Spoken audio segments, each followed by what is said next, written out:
Hello, I'm about to share a video from a young man, 15 years old. His name is Jack Thornton. The video is written and produced by he and his fellow classmates who are FPV enthusiasts, and I think we can all relate to this. No matter what age we are, these things make us feel like kids again. Along with the myriad of things that the proposed FAA legislation would remove, would be the ability for young people like Jack to build and fly and enjoy and be inspired by drones. I've invited Jack to be on Thursday Night Live coming up on February 20th. Please watch this video. I offered Jack my platform so that it would get more views. There's a link in the description if you want to check out his channel, which has less than 1,000 subscribers. Please subscribe. Please support Jack and all of his fellow students and our community as a whole. Thank you.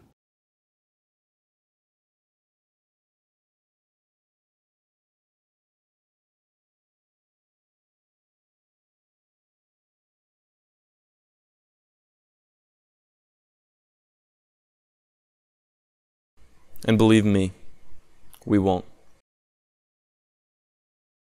For almost 20 years, drones have been an incredible learning tool for hundreds of thousands of people, and for many decades, traditional model aviation has touched the lives of even more.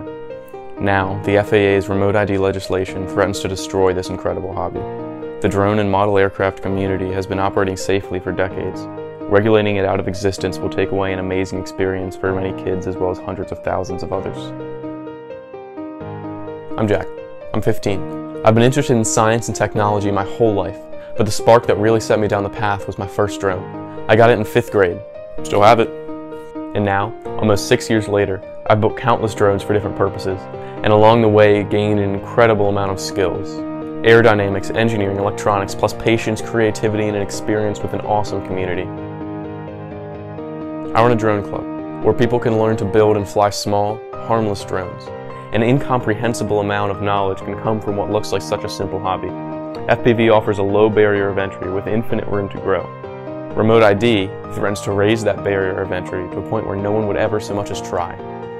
It would in essence kill off an incredible STEM-based hobby that has and should continue to help countless people.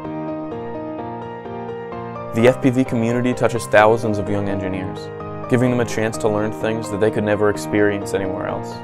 That experience is a driving force in the lives and career of nearly everyone model aviation of any form touches. Guess who built models as a kid, all through college, and then as an adult?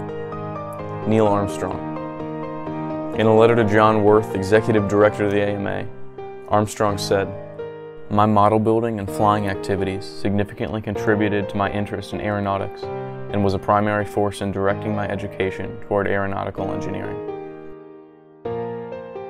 The legislation proposes to require all model aircraft weighing more than 0.55 pounds to carry a remote ID unit, a transponder.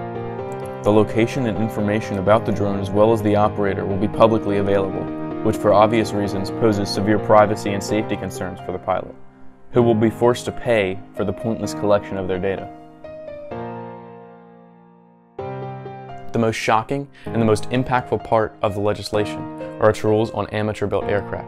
The FAA has provided no way for hobbyist-built aircraft to be made remote ID compliant, meaning that you won't be able to go build your own drone or plane and fly in your backyard like we have safely for years. Instead, we'll be confined to FAA-approved flying sites, which will not only be few and far between, but are also designed to disappear over time. The recreational use of multi-rotor drones has never killed anyone, and yet the FAA is attempting to regulate them more heavily than some hobbyist manned aircraft, which in the US have an average of 400 deaths every year. If the remote ID legislation is allowed to pass, it will end the healthy obsession that has given me and so many others an incredible amount of knowledge, experience, and drive to do countless other things. The FAA proposes all these problems as a side effect to the FAA's solution to a problem that doesn't exist.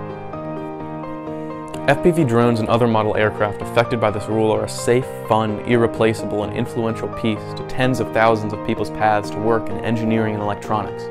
The FPV community alone encompasses more than 200,000 people who will have no way to continue the incredible hobby that they have dedicated endless time and money towards.